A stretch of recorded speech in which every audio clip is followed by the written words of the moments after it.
Pour donner suite à nos différentes vidéos sur les réformes de l'immigration vers le Québec, nous allons nous consacrer ici aujourd'hui sur c'est quoi ces fameuses formations de 18 mois et plus qui font que désormais tu auras la résidence permanente directement.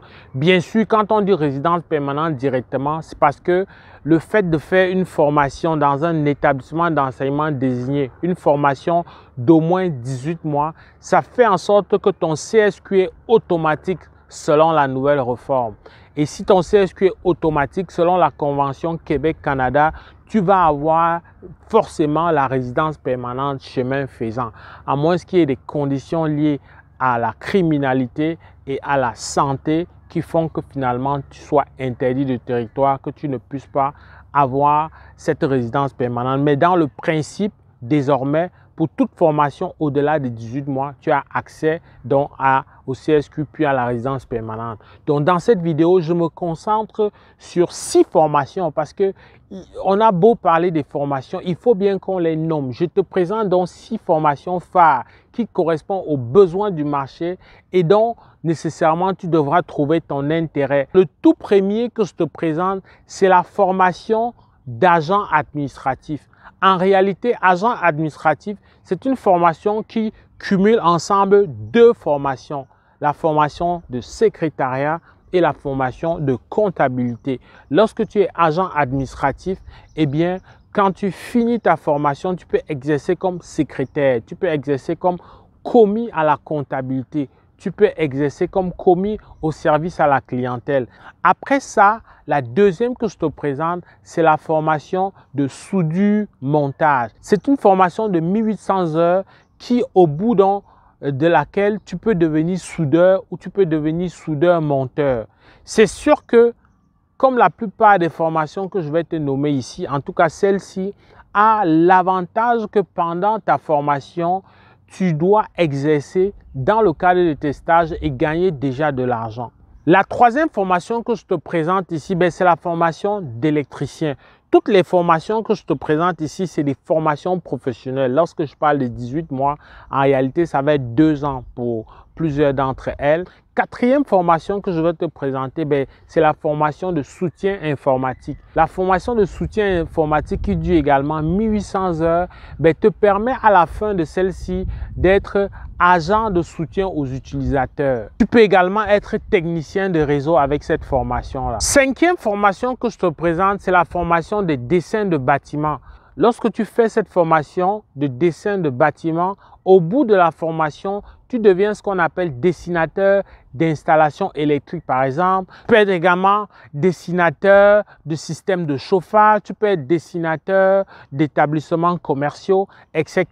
Sixième et dernière formation que je voudrais te présenter, c'est dans le domaine de la santé. Ça va être la formation qui te permet de devenir infirmière auxiliaire. Infirmière auxiliaire, pour faire simple, c'est pour dire infirmière adjoint.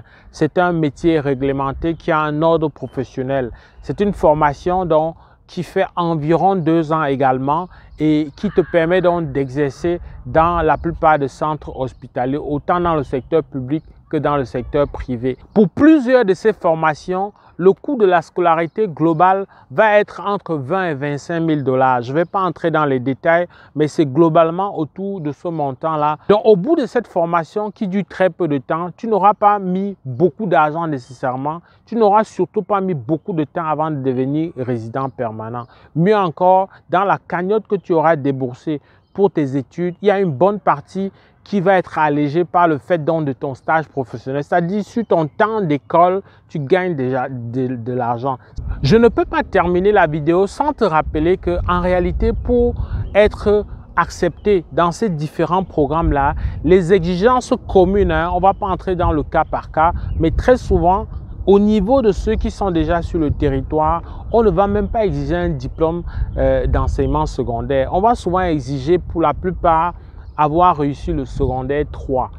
Même si tu n'as pas réussi tout ton secondaire 3, mais avoir réussi en français, en anglais qui est la langue seconde et en mathématiques. Lorsque tu as démontré que tu as réussi ça, ça c'est généralement les conditions communes pour avoir accès. Mais pour faire simple pour toi qui est en dehors du Canada, ça va souvent prendre que tu démontres avec ton baccalauréat de l'enseignement secondaire. Très souvent, pour ceux qui vont candidater avec des instituts publics, comme c'est le cas en général, mais il faut toujours venir avec l'évaluation comparative des études hors Québec. Je tenais donc à te présenter ça pour que de manière concrète, tu vois qu'il y a une carte à jouer, il y a du temps à sauver. Et on n'est pas obligé d'aller s'enfermer dans le travail temporaire sur 2 années, après 2 années, avant de réfléchir les différentes options, etc. Avant de voir selon le niveau et la catégorie de ton emploi, qu'est-ce qu'il en est. Donc avec ça, c'est direct. Voilà des formations réfléchies. Mais c'est sûr que le tout n'est pas d'aller prendre une admission. Déjà, il faut savoir comment faire le montage de ta documentation scolaire, de ta candidature pour être accepté. Et quand bien même tu auras traversé cette étape, il va falloir rester en cohérence et garder à l'esprit qu'il y a à la fin une demande de permis d'études. Et là-dessus, c'est avec beaucoup de plaisir qu'on peut t'accompagner pour présenter un projet d'études cohérent, un projet d'études acceptable qui va déboucher nécessairement sur l'obtention de ce visa et donc de ce permis d'études qui sera la voie pour toi de t'installer définitivement. La beauté, c'est que tu peux t'installer avec ta famille en même temps, bien sûr sous certaines conditions qu'on pourra regarder ensemble. J'espère que cette vidéo t'a plu. Si c'est le cas, like. Au plaisir de te retrouver dans le cadre d'une prochaine vidéo. Porte-toi bien. Boulot!